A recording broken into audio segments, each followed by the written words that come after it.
দিনটা ছিল 15ই আগস্ট।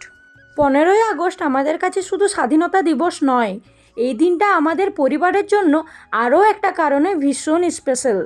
কারণ এই দিনেই আমার বাবার জন্মদিন।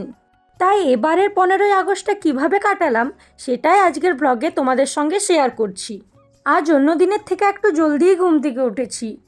তারপর নিচে নেমে মুখ টুক ধুয়ে ভাবতে বসলাম বাবার জন্মদিনে আজ কি কি করা যায়। তার মধ্যেই দেখি মা রান্নার তোড়জোড় শুরু করে দিয়েছে।